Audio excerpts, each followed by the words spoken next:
Reality Transurfing.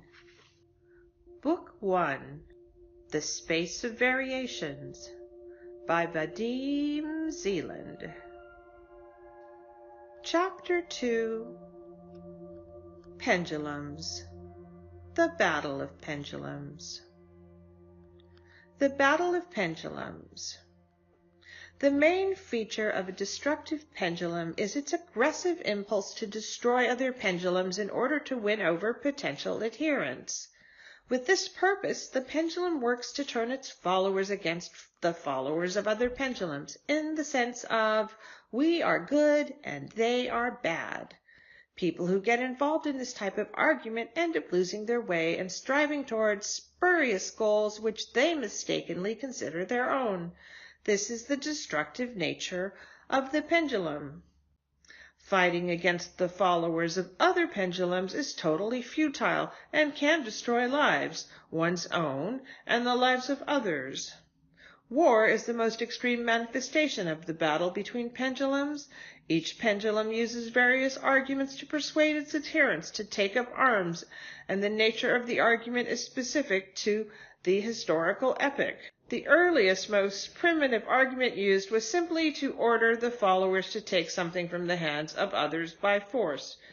As society became more civilized, the arguments became slightly more refined.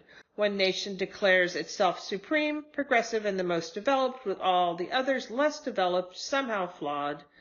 The lofty objective is to raise the underdeveloped nations to a higher level using force if they resist. Metaphorically speaking, the contemporary conception of war is like a beehive hanging from a tree in the forest. The wild bees in the nest are busy making honey and raising their offspring, but then a pendulum comes up to the nest and announces to its followers, "Look, wild bees! They are very dangerous and must be destroyed, or at least their hive must be destroyed.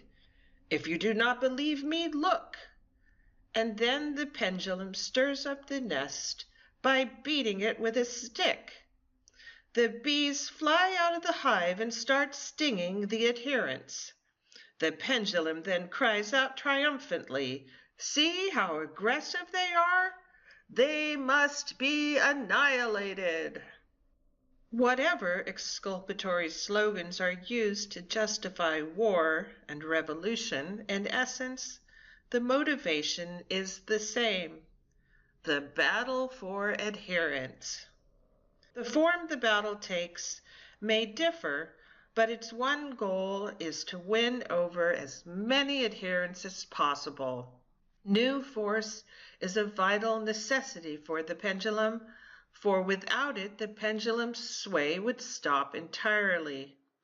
The battle of the pendulums is an inevitable struggle for survival.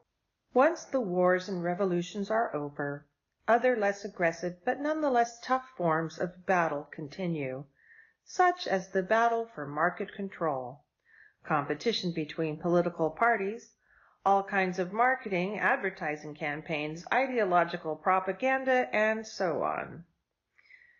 Human society is totally based on pendulums, so all fields of activity are gripped with competition. The rivalry goes on at all levels, from public debate to competition between club teams and individuals. Things that are new, unusual, or strange always have a hard time carving out their niche, and not only because of inertia in people's thinking. The main reason for this is that it is not profitable for the old pendulums to support the appearance of a novice who would distract its devotees. For example, internal combustion engines which so contaminate the atmosphere of our cities could have been regulated to the past a long time ago. After all, a number of alternative, ecologically friendly engine models have long been developed.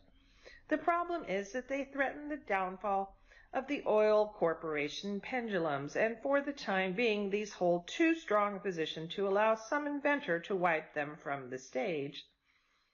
These monsters literally buy up the patents for new engine models and keep them secret, at the same time declaring them to have low levels of efficiency.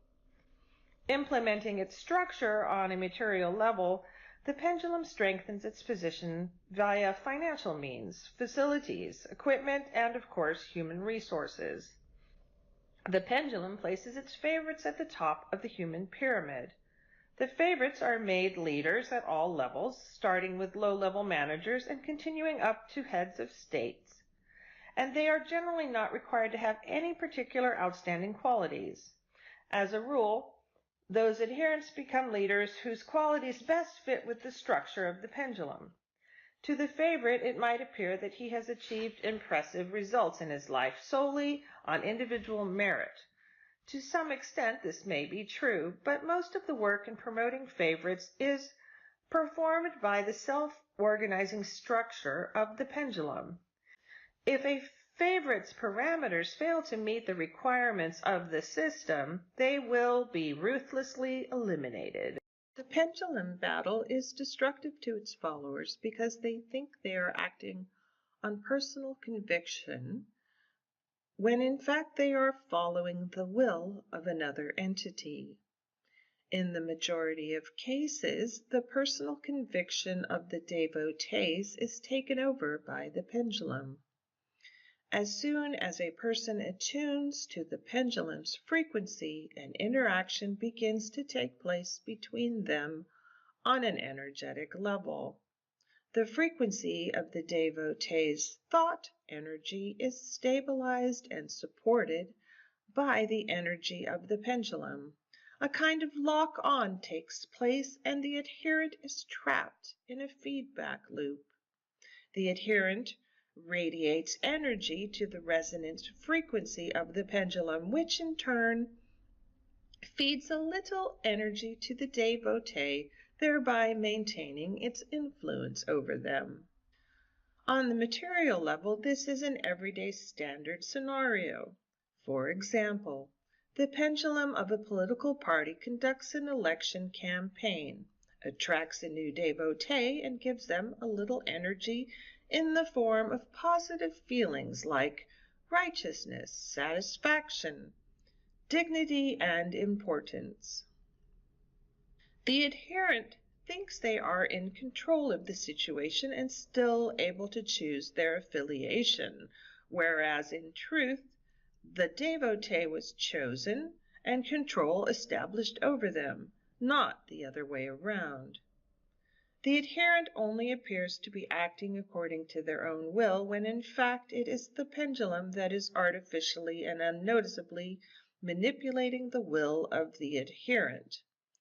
The adherent enters the pendulum's information field, socializes with like-minded others on important topics, and establishes an energetic connection with them, and in this way becomes consistently attuned to a certain vibration.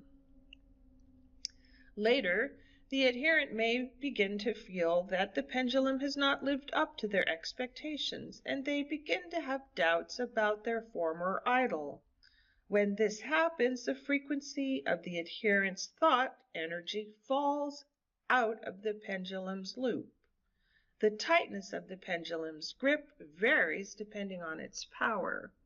In some cases, the devotee is simply allowed to leave.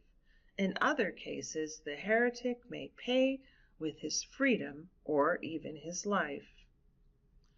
A pendulum gets a firm grip on the frequency of an adherent's thought energy by dominating it. It is like when you are humming a little tune to yourself, but become aware of some other loud music being played nearby.